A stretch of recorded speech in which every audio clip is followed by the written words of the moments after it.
अच्छा साथियों, मैं भोजपुरी लोकगीत बिरहा गायक कवि जितेंद्र सिंह मिर्जापुरी और हमारे साथ संगत कर रहे ढोलक पर हमारे बड़े भाई श्री सुभाष यादव जी और हारमोनियम पर संगत कर रहे हमारे पंकज मुन्ना और कोरस पर संगत कर रहे हमारे सिपाही भैया और अनिल भैया।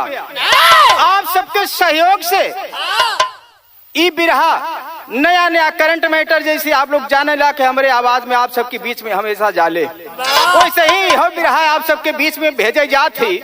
जो ने बिरहा का शीर्षक बा ससुर ने किया दामाद की हत्या। आप सबके बीच में जात बा और आशा करत थे कि जैसे हमारे तमाम बिरहा के आप लोग पसंद करे लेन, वही तरीके से यही बिरहा के पसंद करिहन और आपन आशीर्वाद प्यार दुलार हमें देहन। बिरहा में 4 लाइन भूमिका में भाव लिखल गल मास्टर साहब।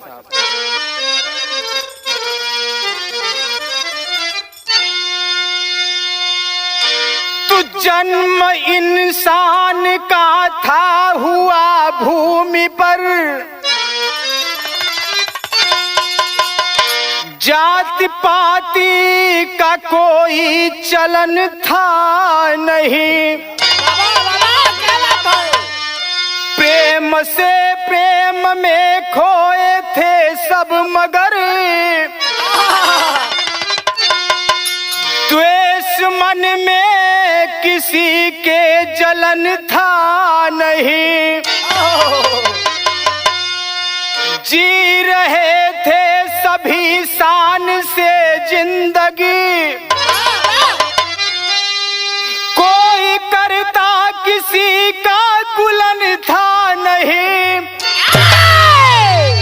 आज उल्टा हुआ कारनामा सभी कि कवि जितेंद्र किसी से गलन है नहीं।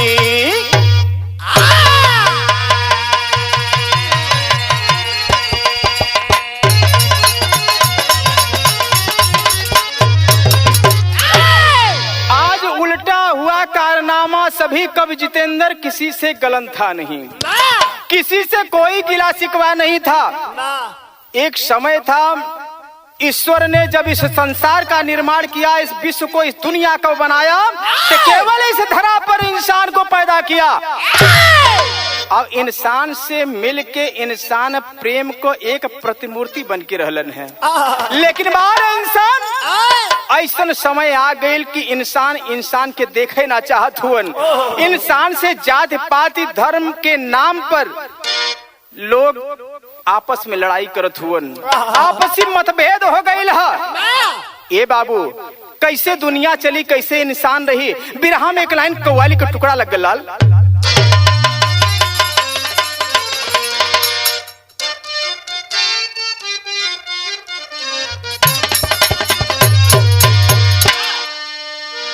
वह कव्वाली का टुकड़ा है। कोनो आशिक अपने मासूका से अपने दिल के बात कहत हो।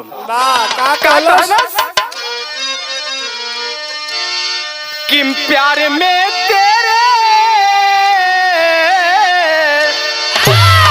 अरे तो प्यार में तेरे दिलवर हुआ दीवाना है।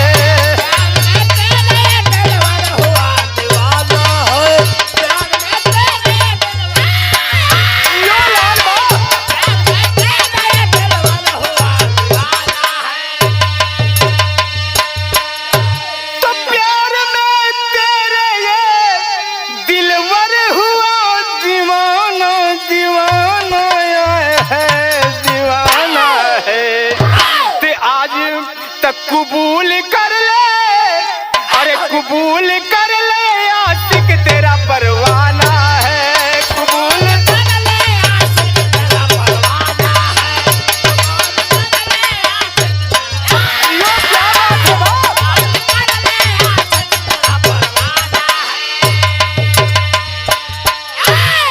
ओ हर के बात हर छोड़ा सुबात भैया यार देखा बिरहा में बड़ी सुंदर भाव लिखल गल कि जातियों धर्म की,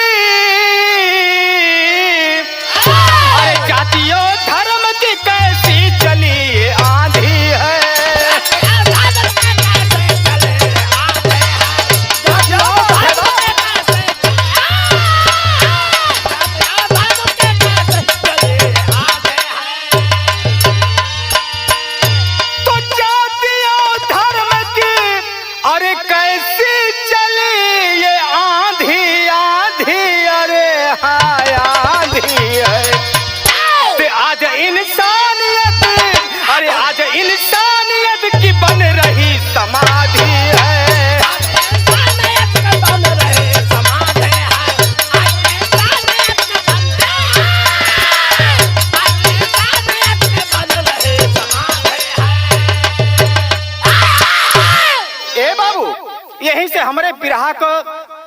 अनुवाद भाई नजम के लाइन में लिखल गल कैसे।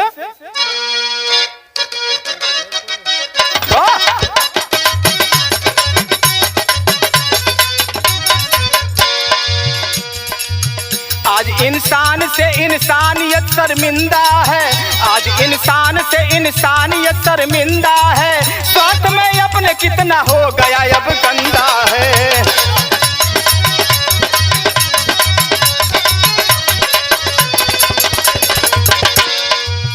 कहीं पे जाति कहीं धर्म की लड़ाई है, कहीं पे जाति कहीं धर्म की लड़ाई है, विखंडित हो रही मानवता अब भिड़ाई है।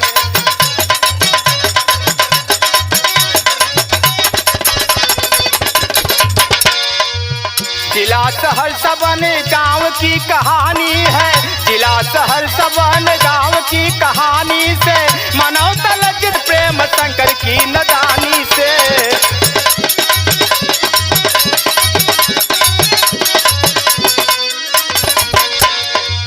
पढ़ाई बीएससी की तनु पिया करती है,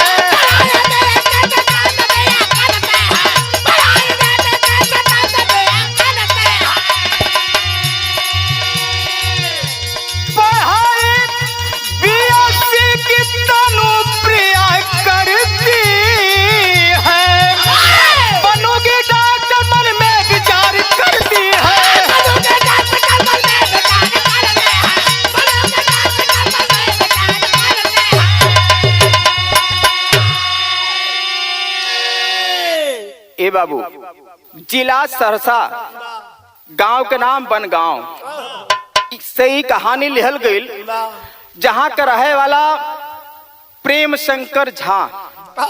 प्रेम शंकर झा जी हुवन 2 गो लड़का 1 गो लड़की। लड़की के नाम तनु प्रिया पढ़ाई करत हो, मेडिकल कॉलेज में जाके डॉक्टरी की पढ़ाई करतिया।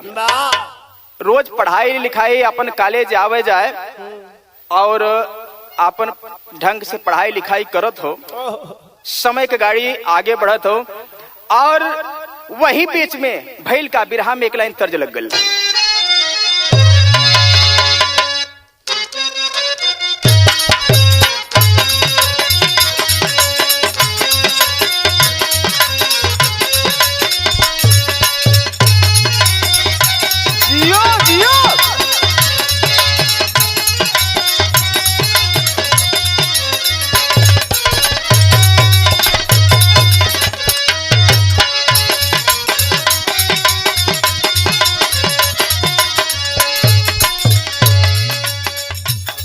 तर्ज का लाइन बा जोन की इस घड़ी मार्केट में बड़ा तहलका मचौले बिया। कोनो मेहरारू खेते में रोपनी करे बदे गईल बिया, और वहां गईल तो ओकर झुलनी कैसहू गिर गईल, खो गईल। और जब हेरा गईल तो अपने आदमी से, अपने सैया जी से कहता, का कहतिया? इहे कहे का कहे? कि पियऊ खो जा,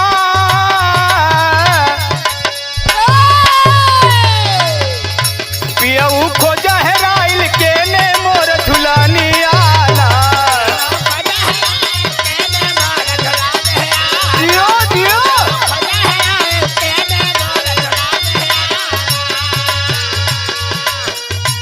ऐसे करे नहीं आइला रोपनी आना, ऐसे करे नहीं आइला रोपनी आना, पियऊ खो जा हेराइल के ने मोर झुलानी आना।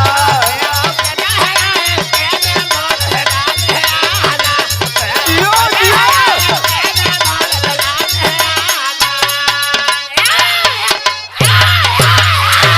ई तो तर्ज रहे, लेकिन बिरहा में बड़ी सुंदर भाव लिखल गल कि देखा देखी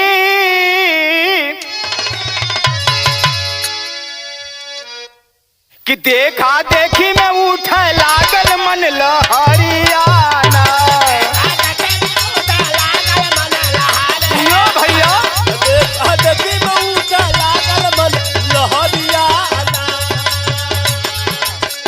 कि एक दिन राहुल से लड़ गईली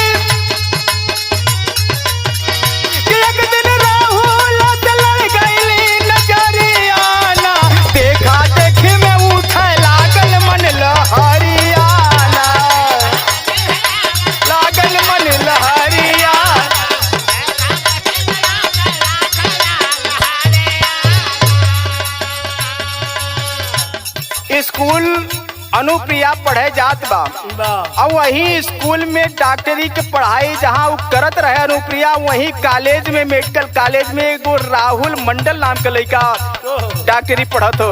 और दोनों के मेल जोल में दोनों की देखा देखे में प्यार हो गई। और जब दोनों में प्यार हो गई तो भइल का कि चोरी चोरी दोनों बतियावे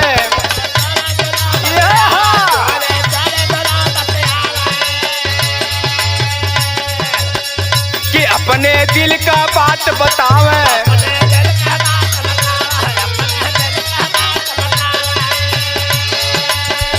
कि एक दूसरा भी ना रह पावे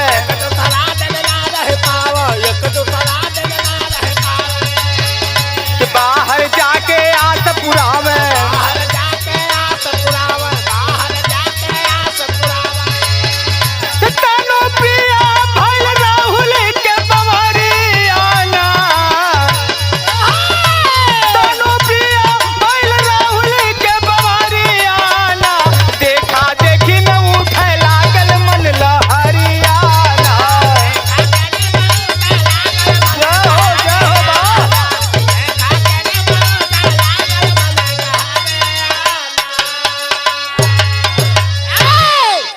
बाबू दोनों में प्यार हो गई और इतना घनिष्ठ प्यार हो गई, प्यार इतना परवान चढ़ गल कि एक दूसरा से बिना मिलले बिना देखले चैन ना मिलत हो दोनों के, राहुल और अनुप्रिया के। लेकिन दोनों का बियादरी अलग अलग है। अनुप्रिया पंडित जात से बाड़िन और वो मंडल राहुल मंडल। हाँ, तो दोनों में प्रेम है, लेकिन प्रेम लोग कहे लेना कि जात कुजात ना देखत। लोग कहे लेने को कहावत यही कहे ले लोग कि भूख न जाने जूठा भात और नींद न जाने टूटी खाट और इश्क न जाने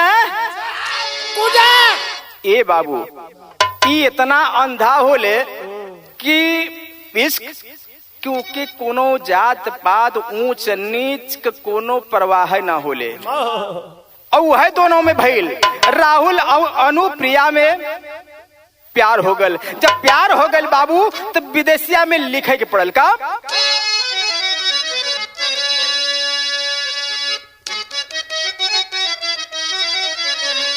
कि मंदिर में जाई एक दिन शादी के रचाई लिहल और तनुप्रिया राहोट में जाई दोनों कोट मैरिज कई लिहल और पति पत्नी का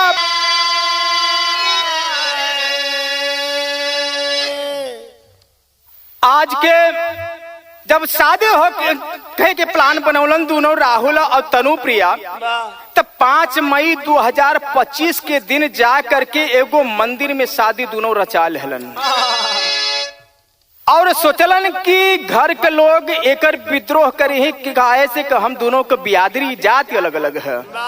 तो ऐसे देश दुनिया घर द्वार के लोगन से बचे खातिर उ राहुल और तनुप्रिया जाके कोर्ट में कोर्ट मैरिज भी करा के अपन प्रमाण पत्र बना के पक्का बंधन में बंध गईलन। और इतना काम कैला के बाद तनुप्रिया जब मांग में सिंदूर लगा के घर पहुंचल और घर के अंदर प्रवेश कैलल तो बाबूजी प्रेम शंकर झा जी बैठल हुअन। बिटिया तनुप्रिया के जब देखलन है मांग में सिंदूर तो पूछे लगलन कि बिटिया तू तो मेडिकल कॉलेज में डॉक्टरी के पढ़ाई पढ़े गई रहलू है ना, लेकिन ये मांग में सिंदूर कैसे लगल बा, हमके साफ साफ बताओ बात का है। ये बतिया के जब तनुप्रिया के पापा प्रेम शंकर झा जी पूछलन है तो तनुप्रिया कैलस का बाबू बतावलस के बाबूजी ए पापा हम एगो राहुल मंडल नाम के लड़का से प्यार करीले और वही से आज मंदिर में एगो जा करके हम शादी कैले ली और कोर्ट मैरिज भी जा करके कोर्ट में करा लेली और वो राहुल से हम शादी के बंधन में बंध गईली और राहुल हमारे जिंदगी का जीवन साथी बन गईलन। बाबा इतना बतिया जब प्रेम शंकर झा जी सुनलन है तनुप्रिया के पिताजी, तो पैरों तरे से जमीन खिसक गई। बाबूजी करे बार बिटिया, जो ने बिटिया के हम पाल पोस के बड़ा कैली, पूरा धन दौलत लगा करके पढ़ाई लिखाई करावत है कि एगो अच्छा आदमी बन जाओ, डॉक्टर बन जाओ और देश के सेवा करे, अपने पैर पर खड़ी हो जाओ। वो बिटिया हमरे परवरिश में ऐसा कौन कमी हो गल कि बिना हमसे पूछले मतले, बिना हमरे जानकारी के वो गैर जात के लड़का से शादी करके एक बाद घर आइल बा और बड़े शौक से बतावत हिया कि बाबूजी हम कोनो लड़का से शादी कैले ली। ई बतिया के अपने बिटिया से कहत हुआ प्रेम शंकर झा जी, और लेकिन जरा सा शिकम वो बिटिया के अंदर ना है। जब ये चीज का देखलन तो एगो बात कहलन है प्रेम शंकर झा जी। एजे बिरहा में एक लाइन तर्ज लगल मास्टर साहब,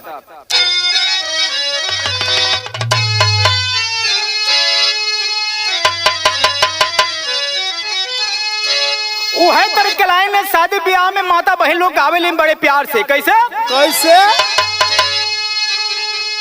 माई सिखवली और न गुनवा जनाला,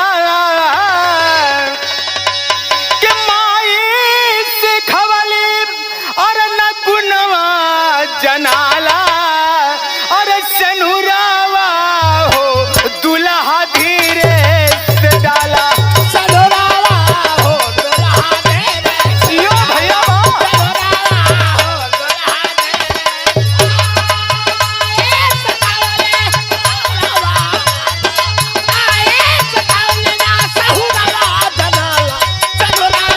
हो दुल्हा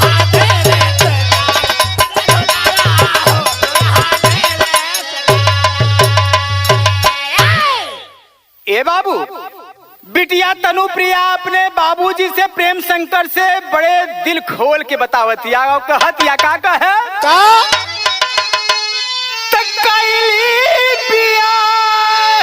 पापा और तकैली बियाह पापा जाके मंदिरवा और सनुरावा हो राहुल डलल सनुरवा।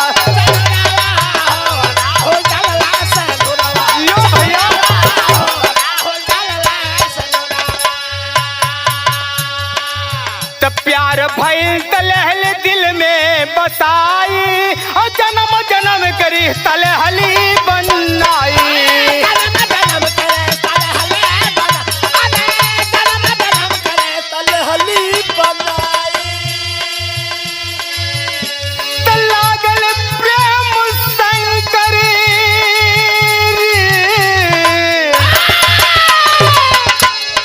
लागल प्रेम शंकर के सुन के महुरवा तनुरवा हो राहुल डल्ले तनुरवा।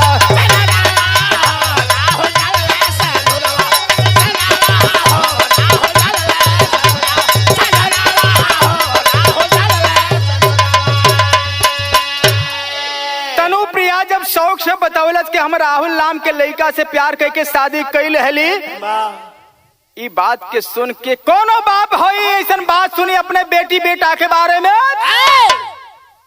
तो ओकर का हालत होई सब माता पिता हाथ समझ सकेले, अपने दर्द के कैसे बयां करी। ई बतिया के सुन के प्रेम शंकर झा जी एगो बात अपने बिटिया तनुप्रिया से कहलन है, बिरहा में टेरी में भाव लिखल गल।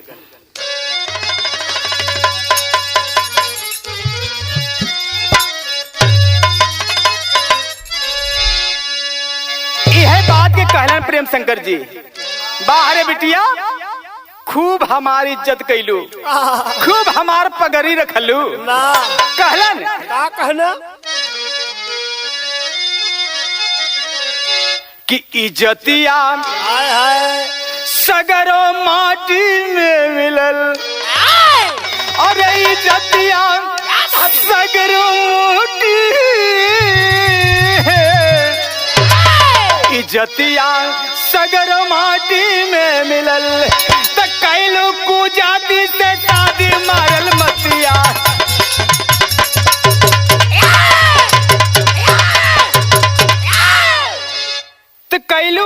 जाति से शादी मारल मतिया इजतिया सगरो माटी में मिलल। गैर जात के आदमी से लड़का से जाके तुम शादी कह ले लू, जरा सा भी तुम्हें संकोच ना लगल, हमरे इज्जत मर्यादा के ख्याल ना आयल तो के? इतने दिन हम तुमके पैदा कई के पाल पोस के कोनो कमी प्यार में ना कैली, हर शौक तुहार पूरा कैली, लेकिन हमरे प्यार के भुला गईलू, हमरे मान मर्यादा सम्मान के भुला गईलू कि ऐसा कदम उठौला के बाद तोहरे हमार समाज में इज्जत का होई।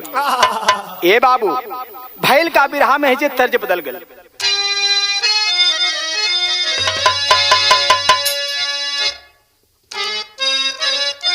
जियो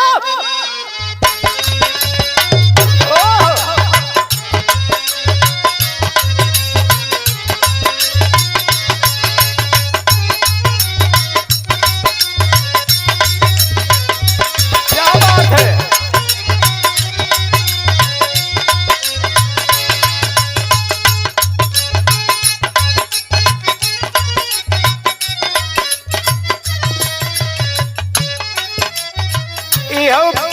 गीत वो है जौन की मार्केट में बड़ा तहलका मचोले है। कौन गीत? कोनो मेहरारू शिकायत करती अपने आदमी से, के था बिना कहे का हो रोज रोज ऐसा काम काहे करेला तू के हमके केहू ताना मारेला? कहे कौन ऐसा हम काम कई देली कि तुम्हारे ऊपर विपद घर आ गई? कहे सुना हम बतावत है। और अतिया कहे कि छन छन छन के पयलिया जब हमारी राजऊ,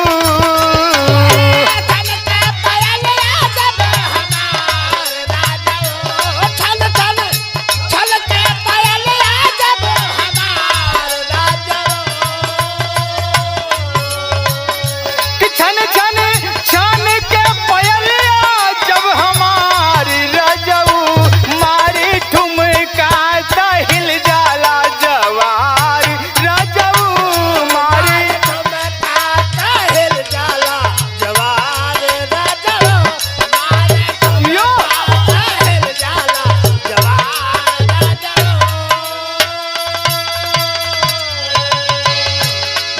ये हम अपने कलम से बदल देली थोड़ा सा, लेकिन तमाम गवैया गावत हुअन का गावत हुअन का किराहो चली लात टोके लात नारी राजा जी,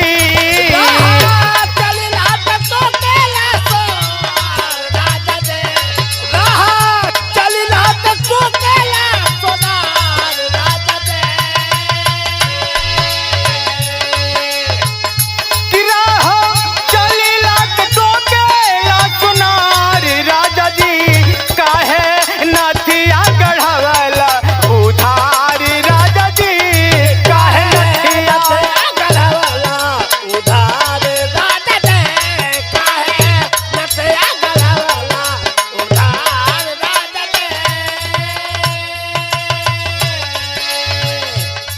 ए बाबू, इ तो तर्ज रहे लेकिन बिरहा में बड़ी सुंदर भाव लिखल गल। का लिखल गल कि देहलो पगर तू हमारो डुबाई बिटिया,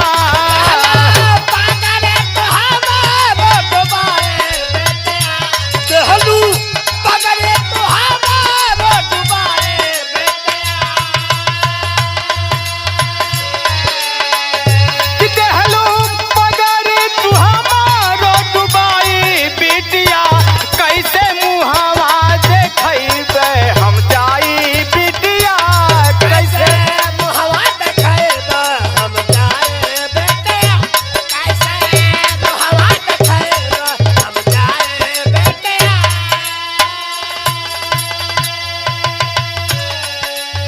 बाहर बिटिया बड़ा निमन काम कैलू। हम बाहर जाके समाज में जाके कैसे मुंह दिखाई, कैसे हम बाहर जाई, हमार मान मर्यादा सम्मान इज्जत सब माटी में मिला देलू। यही तनुप्रिया का पिताजी प्रेम शंकर झा जी कहत हुन का कहलन, रहल कौन कामे हमरे ममता दुलार में।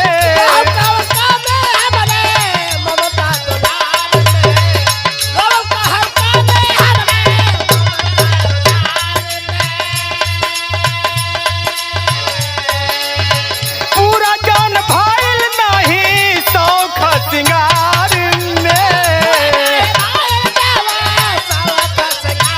जियो लाल बा।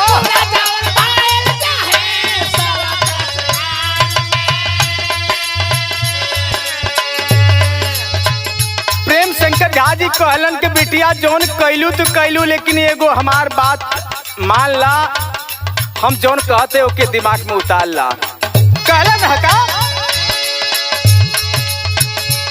कि छोड़ी राहुल के इज्जत ला बचाई बिटिया।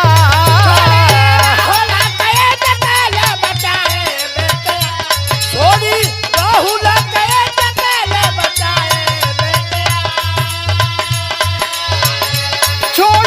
राहुल के इज्जत ला बचाई बिटिया, कैसे मुहावा देखैबे हम जाई बिटिया। कैसे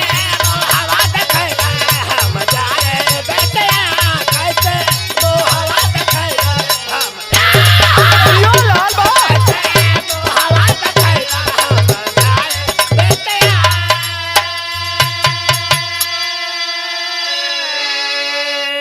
ए बाबू, प्रेम शंकर जी समझौल के ठीक बात, तू जौन कैलू तो कैलू, नीमन कैलू, लेकिन अब वो कुछ बिगड़ल ना है।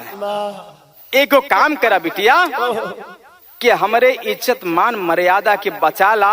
पगड़ी आपन उतार के बिटिया के पाँव के नीचे रख देलन, कहलन बिटिया एक लाज रखला, हमारी इज्जत बचा ला, ना तो हमारी इज्जत चल जाई। समाज में हमार मान मर्यादा है, लोग अगर बाहर निकली हैं तो का कही है। कहलन का प्रेम शंकर जी कि जोने लड़का से शादी तू कैले हो राहुल के, राहुल मंडल के छोड़ दा और उसे अलग हो जा, बात बन जाई। लेकिन जब ई बतिया के तनु प्रिया सुन लेबा तो कैलेश का बिरहा में पहपट में भाव लिखल गए।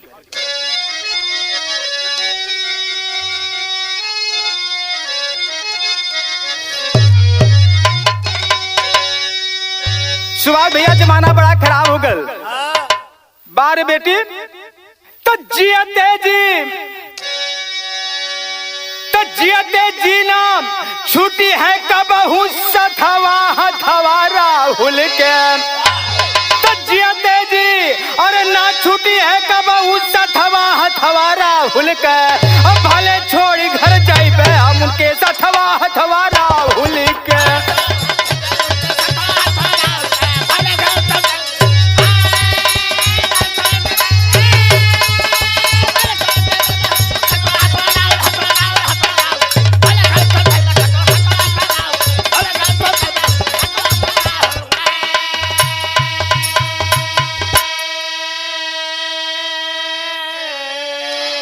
तनु प्रिया कहलत देखला हम बेहद प्यार करी ले राहुल से, और पापा हम उनके छोड़ब ना।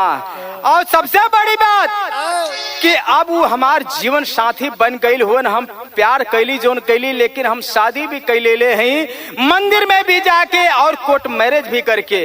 ऐसे वो हमार जीवन साथी हुवन, चाहे अच्छा हुवन चाहे बुरा हुवन, लेकिन वो हमार हुवन।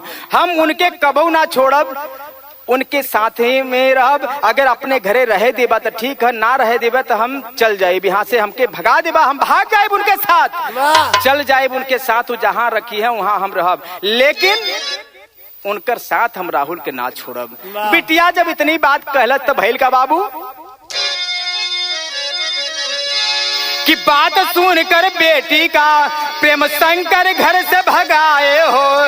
अब मर गई मेरे लिए तू क्रोध में तब झुझलाए हो। कहे जब यह चाहत है कि हम भगा दें तो इतना जल्दी हो सके तुरंत यहाँ से भाग जो, जल्दी हमारे घर में रहे की कोनो जरूरत ना है।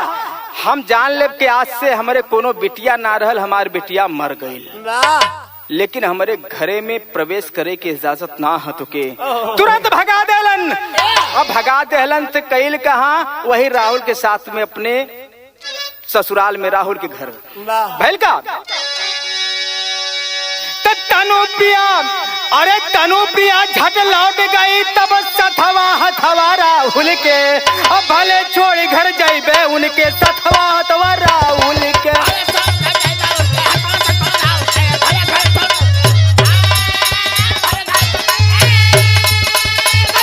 जियो जियो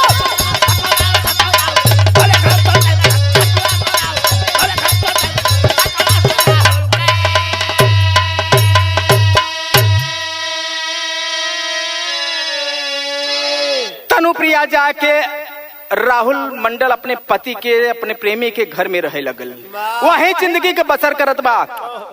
लेकिन धीरे धीरे 2-3 महीना बीत गल, और जब 2-3 महीना बीत गल बाबू, तो भैल का बिरहा में आल्हा में बड़ी सुंदर भाव लिखल गल।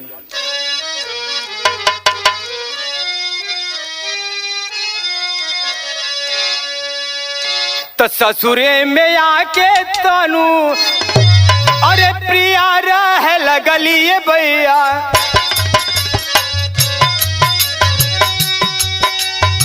रापटा लिखवली एक दिन थानावा में जा,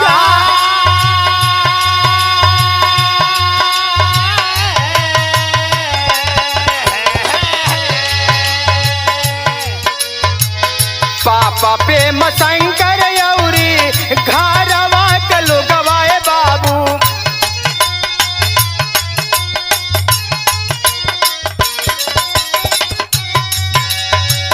हम धमकावई देबै राहुल के मुआ,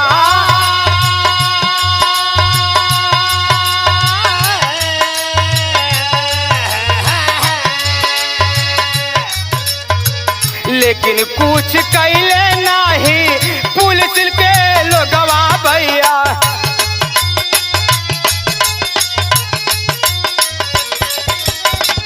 बीतल कुछ दिन प्रेम शंकर पहुँचे जा,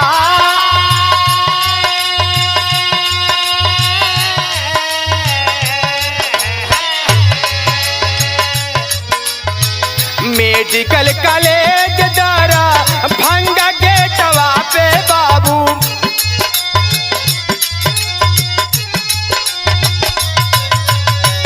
गोली प्रेम शंकर मारे राहुल के सटा,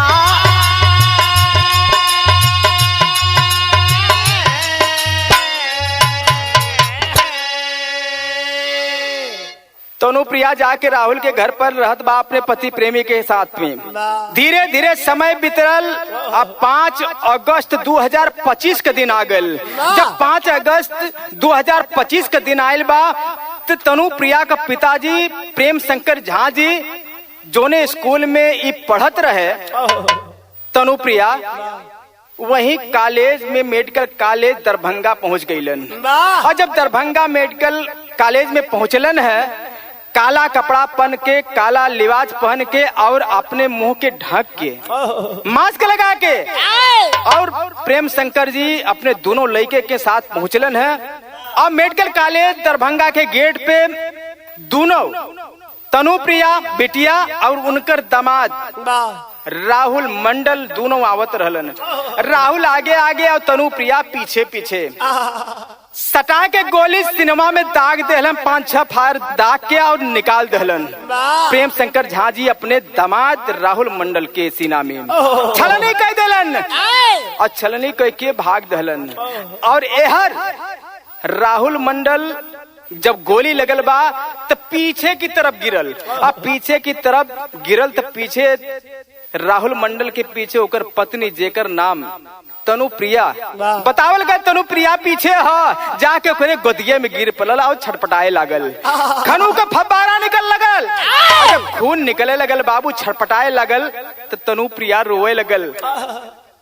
अब कहलस कि दूसर केहू ना हई, हमरे पापा जी हुवन, ये हमरा बाबूजी हुवन, उहे गोली चलवलन है और हमरे पति के मारे बदे बार बार कहत रहलन है।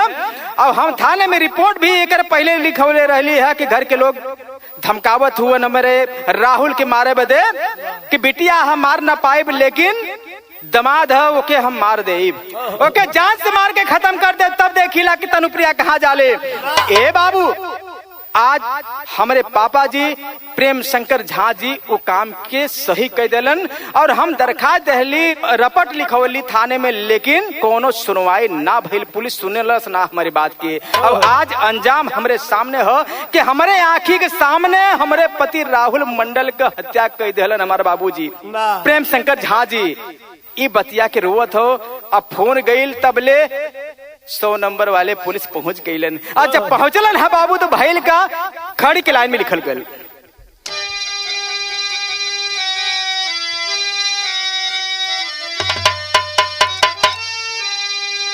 तो तनुप्रिया, अरे तनुप्रिया के गोद में गिरल राहुल गोली खाई के।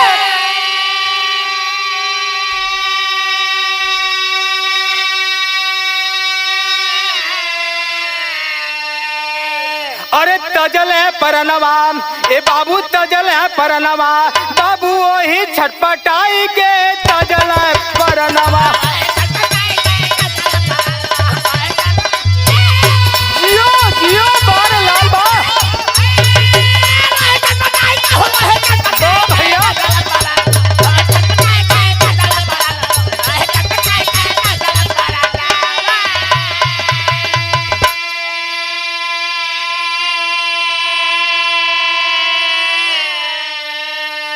गोली खा के राहुल खून का फब्बारा बहत बा, छटपटात बा। लोग सोचलन कि हॉस्पिटल ले जाए दवा कराई, लेकिन दवा के तैयारी करत हुआ तबले प्राण पखेरु राहुल के तन से निकल गल। ए बाबू, जब इतना भइल तो भइल का, तब पाई के खबर तबले पुलिस कैली आई और रोके तनुप्रिया तब बतिया बताई।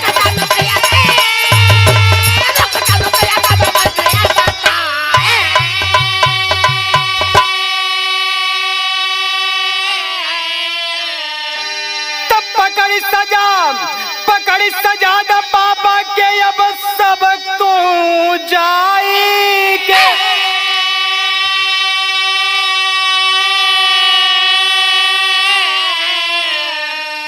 अरे तजले परनवा, तजले परनवा, बाबू वही छटपटाई के तजले।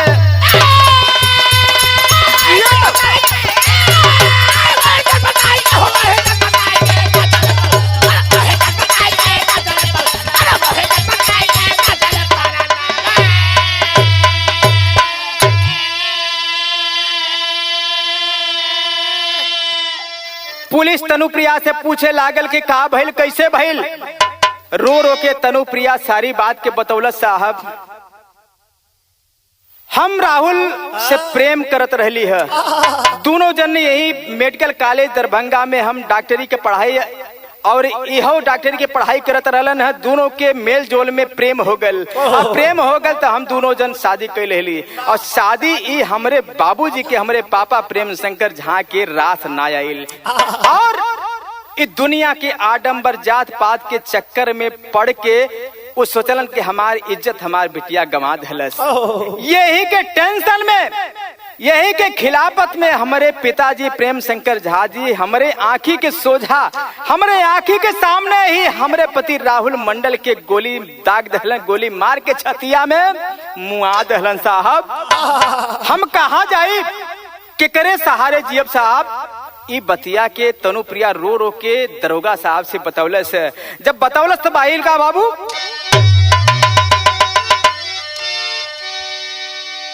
तब प्यारे कैले का सजा तनुप्रिया पैली, और जीवन का सारा खुशी पल में छीनैली।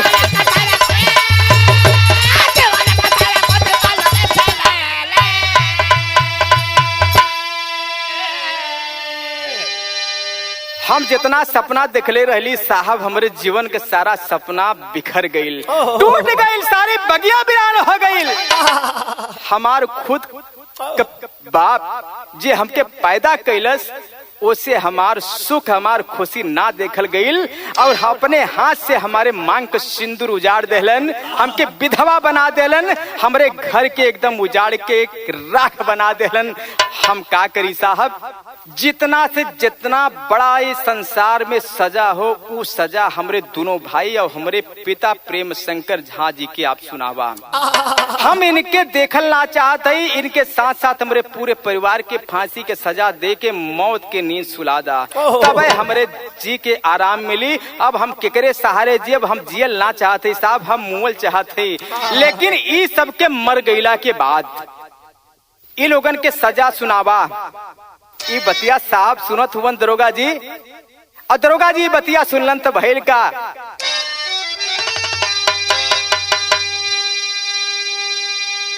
तब बगिया अरे बगिया बिरान भइली रोवे मुरझाई।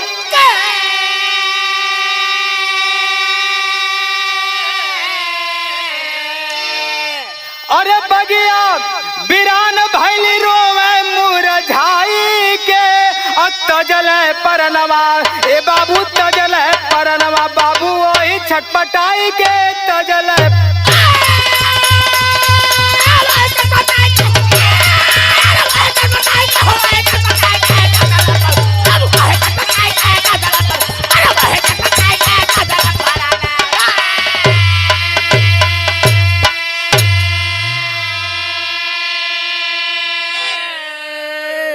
हमरे बिरहा लिखे और गावे तक अभी अपराधी पकड़ाइल ना रहलन हैं।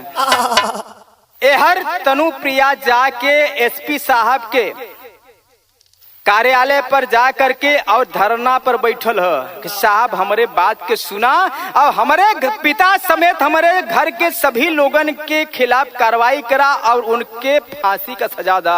हम उनके जिंदा ना देखे चाहते हैं। अगर वो हमारे बगिया के वीरान कह देलन, उजाड़ देलन, हमारे जीवन के सुनसान कह देलन, हमारे मांग को उजाड़ देलन, तो उनके भी दुनिया में जिए का अधिकार ना है।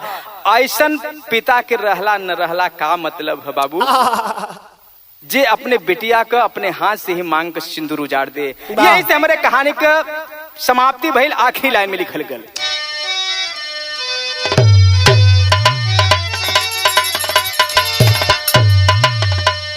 गुरपतु छैबर जी का है सम्मान कभी मत खोना, और सुखनंदन काशी बुलू ना तो पड़ेगा एक दिन रोना।